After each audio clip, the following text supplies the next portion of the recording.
Mustafa Rubel, joint secretary সভাপতিত্ব করছেন জনাব।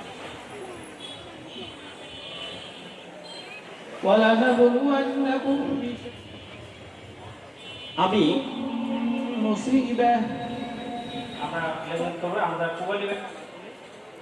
আমরা মনে করি যে একটা উৎসবের দিন। আপনারা দেখছেন যে আমরা সবাই সুন্দর পোশাক পরে এবং একটা মানে উৎসব একটা আমেজের মধ্যে আমরা এই অনুষ্ঠানটা করছি। আসলে বিষয়টা হচ্ছে যে বাংলাদেশ আসলে ক্যাশলেস হয়ে যাচ্ছে এবং আমাদের যে অর্থনীতি, আমাদের অর্থনীতিটা আসলে ক্যাশলেস হয়ে যাচ্ছে এবং বাংলাদেশ সরকার এবং বাংলাদেশ ব্যাংকের টার্গেট আছে 2031 সালের মধ্যে বাংলাদেশের পুরো ইকোনমিটাকে ক্যাশলেস করে ফেলা মানে আসলে সকল লেনদেন যেন আমরা ডিজিটালি করতে পারি, আমরা ইলেকট্রনিক্যালি করতে পারি, সেই ব্যবস্থাটা করা আর কি। সেই জন্য আমরা আসলে পূবালী ব্যাংকের পক্ষ থেকে আমরা ব্যাপক উদ্যোগ নিয়েছি। এবছর আমাদের মাননীয় এমডি অ্যান্ড সিইও মহোদয় উনি আমাদের মানে সবচেয়ে বেশি এমফ্যাসিস দিতে বলেছেন 2026 সালে এটা হচ্ছে ডিজিটাল ব্যাংকিংকে প্রমোট করার জন্য।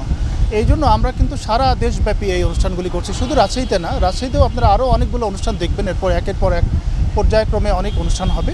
তো আমরা আসলে সারা দেশব্যাপী অনুষ্ঠানগুলি করছি, আমরা বিভিন্ন লোকালয়ে করছি, ব্যবসায়ী প্রতিষ্ঠানে করছি বা যেখানে ব্যবসা প্রতিষ্ঠান আছে। আমরা চেষ্টা করছি যে এই সমাজের বিভিন্ন শ্রেণীকে আমরা আমাদের সমাজের ধরেন ব্যবসায়ী শ্রেণী, তারপরে আমরা বিভিন্ন আবাসিক এলাকায় করছি এবং মানুষকে আমরা এই ক্যাশলেস ব্যাংকিংয়ের সুবিধাগুলো বোঝানোর চেষ্টা করছি যেন সবাই এটা জানতে পারেন। কারণ সবাই যদি সম্পৃক্ত না হন তাহলে তো আমরা আসলে ক্যাশলেস করতে পারবো না। আমরা ব্যাংকাররা শুধু ব্যাংকে বসে থেকে তো কাজ করলে হবে না।